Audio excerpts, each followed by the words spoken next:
Ladies and gentlemen, boys and girls, the IS-6 Premium Tier 8 Soviet heavy tank, but with preferential matchmaking, and as we all know, Wargaming are attempting to move away from tanks that have preferential matchmaking, hence the introduction of the IS-3A and Object 252 Premium Soviet Tier 8 heavy tanks, which means of course that the IS-6 is no longer available for purchase.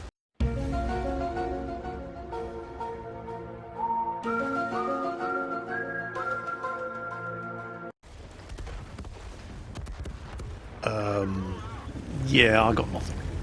Anyway, this is the Teddy Guy in an IS-6 in a Tier 8 game on Malinovka, which is quite appropriate because that big field between the two starting bases in Malinovka is the field in which the Teddy Guy has planted all of his fucks. Gaze upon it, and you will see that it is barren. Quite amusingly, you will note that there is a T-29 on the team. Yes, the best Tier 7 heavy tank in the game, and he's complaining because of the matchmaking. Apparently there aren't enough M3 Lees for him to shoot at. But the Teddy Guy doesn't have time to give a shit about the imaginary problems of a crybaby self-entitled T-29 player. In fact, the Teddy Guy doesn't have time to give much of a shit about anything in this match, which is why we're going to be watching it. When the IS-6 first went on sale, and there's a shot bounce from a Panther and a Type 59, and this is the only concession to caution that the Teddy Guy actually exhibits in the entirety of this match as he ducks down into the river here to get out of the line of fire of the enemy tanks in the base. But when the IS-6 first went on sale, because I'm a hopeless scrub and noob, I looked at the stats on paper and I thought, this is a bad tank, it doesn't have any armour. While the actual thickness of the armour is nothing impressive, it's the sloping and the angling that makes this thing just ridiculously good at bouncing shots. Also factor into the fact that it's never going to have anything bigger than a Tier 9 shooting at it, and in this match nothing bigger than a Tier 8.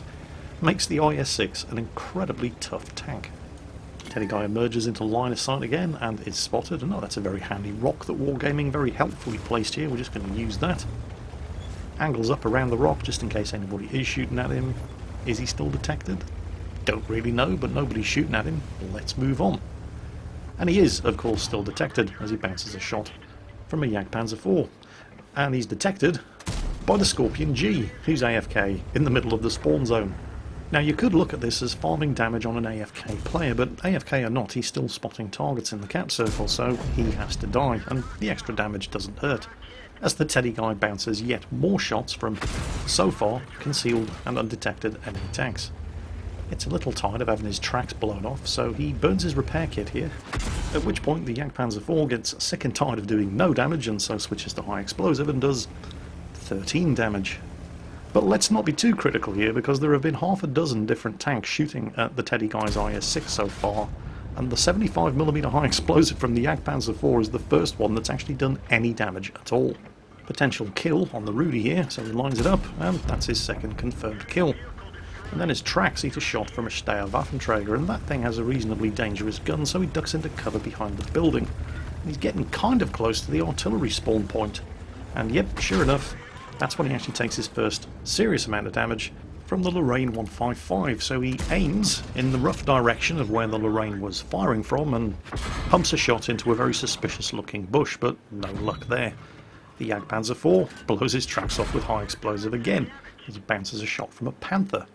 So far his armour has saved him from taking exactly 1,000 points of damage here. But that's nothing. Teddy Guy's just getting warmed up, and there goes that AMX-12T that I managed to miss earlier. Spoiler alert, he didn't miss him that time. And now for the Panther, and all the Panther's little friends too. And you do have to feel a certain amount of sympathy for the Panther driver. I mean, he's definitely making the most of a bad situation here. But he's definitely not fully upgraded, or if he is fully upgraded, he's not using the L100 75mm gun, which has just under 200mm of penetration, so he's doing what he can. He's using the limited firepower at his disposal to try to keep the Teddy Guy tracked and pray that artillery finishes the job. And artillery did hit the Teddy Guy there. Didn't do any damage though. And so the Panther does pretty much the only thing that the Panther can still do, which is to press the 2 key, load the skill, and momentarily turn himself into a Tier 8 medium. But the Teddy Guy at this point has had just about enough of the Panther's shit, and so he closes into point blank range. The Panther goes to brown alert, and the Teddy Guy finishes him off. And it's not that the Panther died because his teammates weren't trying to help him. They were. But they just couldn't penetrate the Teddy Guy's armour. He's now added an extra 1,400 damage block to the 1,000 damage that his armour had blocked earlier. And the Teddy Guy has finally located his other two tormentors. There's the artillery and there's the Jagdpanzer IV. Now his gun was damaged and he's had to use his repair kit, so that first shot missed, but he quickly sends a couple of dissidents to the gulag and his second shot ammo racks him. Now French artillery has a bit of a reputation for being pretty quick, and it is, but the Teddy Guy has a 122mm friend, and it's a lot faster than him. Speaking of friends, that Steyr-Waffenträger over there is about to run out of them, and no amount of cowering behind any Swedish tank destroyers is going to save him. Teddy Guy goes for the IKV-90 first and could potentially, as he bounces more shots from the front, have taken some damage from the Steyr-Waffenträger here. But the Steyr-Waffenträger apparently forgot which direction his gun is supposed to be pointing. Or perhaps he was looking at doing some slightly easier damage on the Black Prince in the cap circle. Because yes, naturally, Teddy Guy's team are capping. Or perhaps they're capping because they're being encouraged to do so by the ghost of Erwin Rommel commanding one of the dead Scorpion Gs on the team, who's yelling at them, "Cap, cap, for the love of God, cap." Apparently they're in danger of losing.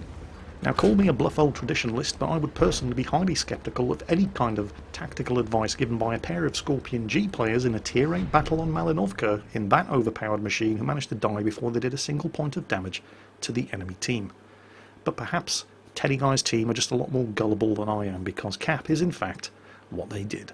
So with that match drawn to an early and untimely conclusion, you could argue that this was actually a bad result for the Teddy Guy. I have no doubt that he would have gone on to do bigger and better things if that match had just lasted a couple of minutes longer. But it didn't, and so he's going to have to settle for an ace tanker, steel wall, high caliber and top gun, with 4,000 damage done and 4,000 damage blocked by his armour, and surprisingly 1,200 spotting damage as well, with a total of all damage done from all sources and damage blocked of almost 9,500 in a tier 8 premium Soviet heavy tank, because it has preferential matchmaking, which is no longer available for purchase, particularly now that you can buy the Object 252 or the IS-3A instead.